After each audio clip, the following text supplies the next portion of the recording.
बाबर के जरा, बाद बाबर ले हवा, बाद बाबर के जरा, बाद बाबर ले हवा, बाद बाबर के जरा, बाद बाबर ले हवा।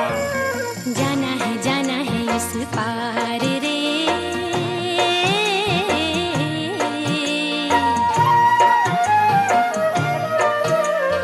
जाना है इस पार रे।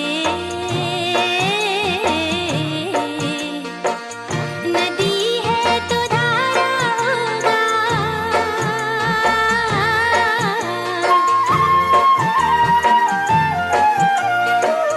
नदी है तो धारा होगा, कोई तो किनारा होगा, कोई तो किनारा होगा माझी रे। बाद बाबर के जरा, बाद बाबर ले हवा, बाद बाबर के जरा, बाद बाबर ले हवा। जाना है इस पार रे। नदी है तो धारा होगा,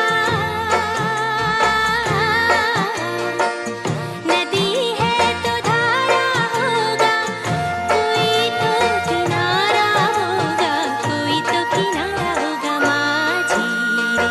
बाद बाबर के जरा, बाद बाबर ले हवा, बाद बाबर के जरा, बाद बाबर ले हवा।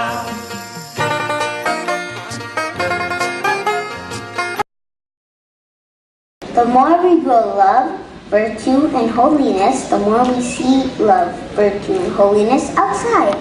This means that the more we try to be loving, honest, and kind in our everyday actions, then we will inspire other people to be loving, honest, and kind as well. We should always try to treat other people the way we would like to be treated. Swami Vivekananda began his travels in new saffron robes, a new saffron turban, with a new name going into a new land. He left in May 1893 to travel to Chicago. On the way, he passed through China and Japan. On the last part of the voyage between Japan and Chicago, he met Jamsetji Tata. Hello Swamiji, I've heard great things about you from the other passengers and I've been wanting to speak with you. It is a pleasure to meet you. What is your name, sir? Well Swamiji, my name is Jamsetji Tata and I am a businessman. Through my travels, I have seen that the way to help India succeed is by bringing an industrial revolution to our country. I'm hoping to start a steel company in India.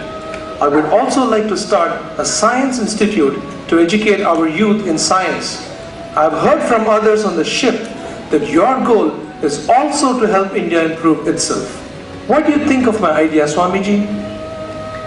My dear sir, you speak of a subject which I hold dear to my heart. It is my fervent belief that India will need education and industry to improve itself. Only by improving the lives of the masses can India reach greatness. Our people are so consumed with daily existence that they cannot reach God. I heartily endorse your ideas.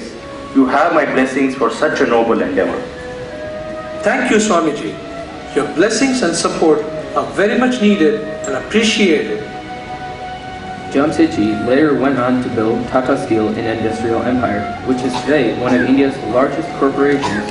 He also started the Indian Institute of Science, which is a premier educational institution for scientific and technological research. What's so important about that meeting on the ship? Did Swamiji and Mr. Tata meet after the encounter? That's a very good question. That is, if anything, very special about this meeting, besides so many other things that I want to point out in response to your question, is that these two great individuals never ever met again in their life besides that meeting on the ship. And still, this meeting finds a place in the story of Swami Vivekananda. Isn't that? So, did they become partners? Sort of. So, Jamshedji Tata, as we all know, was a great industrialist, but he also became so impressed and became such a big fan of Swami Vivekananda as a result of this meeting that 5 years after this first meeting, he wrote a letter to Swami Vivekananda asking him for his blessings and support to start monasteries nationwide where the youth with an ascetic spirit would get an opportunity to pursue studies in humanistic and natural sciences. So did they start any monasteries? So that's again, the straight answer is not exactly. So when Tata wrote to Swamiji, Swamiji was very occupied. He couldn't come and meet him in person himself, but he knew the seriousness and the importance of his offer. So he immediately sent one of his best disciples, Sister Nivedita, to help him out with his plans. And then they did hatch out the plans, but despite that, the plans did not immediately materialize into any monasteries being started. The reason was Britishers did not like that idea and they just killed it. Why did they not like it? Well, so India was under British rule and India was a very important part of the British Empire. They wouldn't want anything being done by Indians at that time based on their own cultural heritage, such as Tata was proposing, that would unite the whole country on the basis of our own heritage. So British Viceroy, immediately as soon as he got the wind of the plans, he killed them and made sure that nothing happened immediately. However, the perseverance of Tatas must be appreciated here, that even after the passing away of Jamshedji Tata and even that of Swamiji, Tatas persevered. And as a result of their perseverance and the support from Swamiji's disciples, this Indian Institute of Sciences, Bangalore, eventually came into being in the year 1909.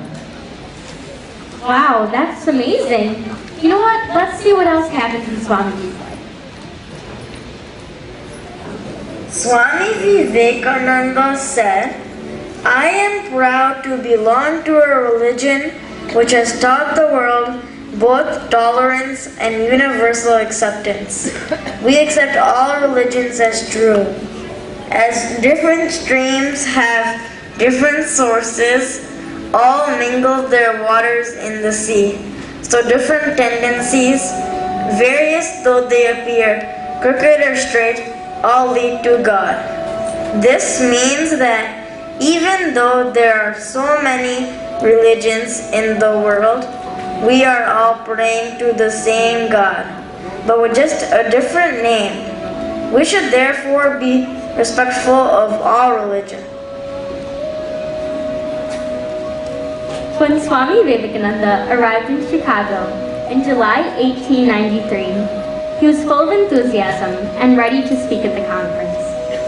However, he did not realize that he needed a formal invitation and had to have formal credentials to form an organization to be accepted as a delegate.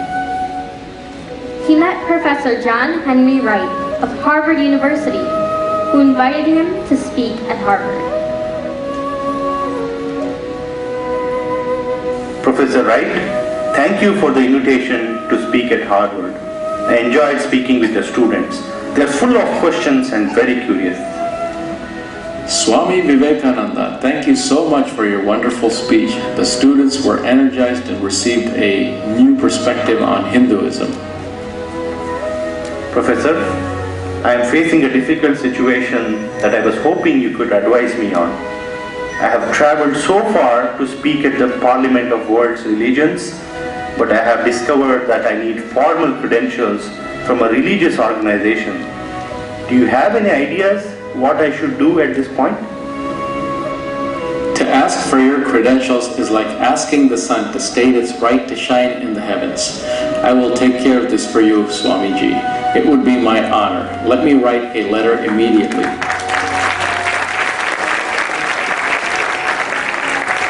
To whom it may concern, you must accept Swami Vivekananda as a delegate to the Parliament of World's Religions. He would be an invaluable part of the conference. Here is a man more learned than all of our learned professors put together.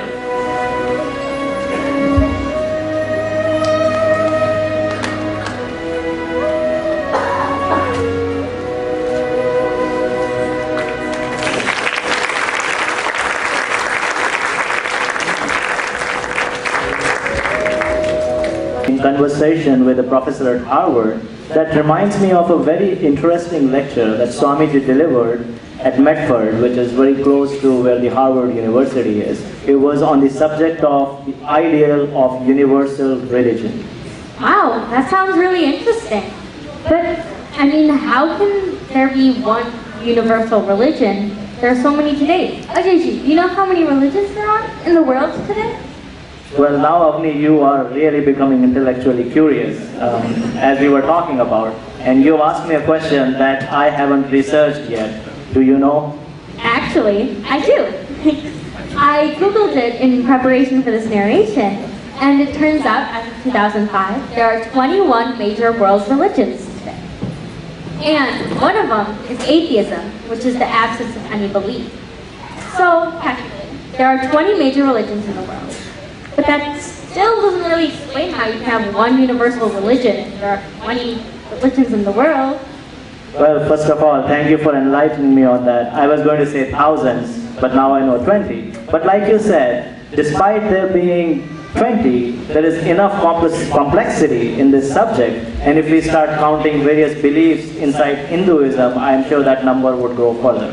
So Swamiji handled this subject of the ideal of universal religion very beautifully at Medford, where one of the key things that I recall from that lecture is, he said, I would welcome it if every man on earth created a religion of himself, because in that scenario, every person would have given his own independent thought about God. Wow, you know what? That makes a lot of sense. Alright, so I'm really... Sent by Professor Wright, Swami Vivekananda was accepted to speak at the Parliament of World Religions on September 11, 1893.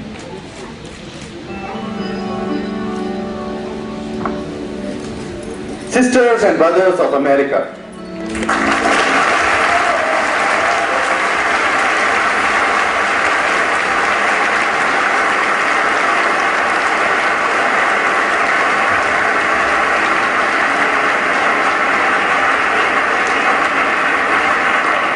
it fills my heart with joy unspeakable to rise in response to the warm and cordial welcome which you have given us. I thank you in the name of the most ancient order of monks in the world. I thank you in the name of the mother of religions. And I thank you in the name of millions and millions of Hindu people of all classes and sects.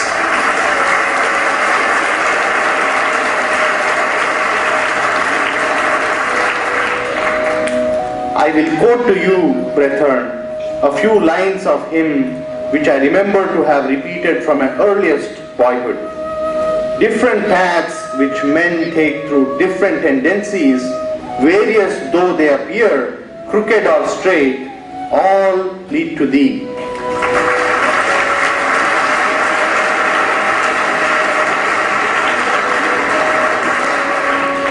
The present convention, which is one of the most august assemblies ever held, is in itself a vindication, a declaration to the world of the wonderful doctrine preached in the Gita. Whosoever comes to me, through whatsoever form, I reach him. All men are struggling through paths which in the end lead to me.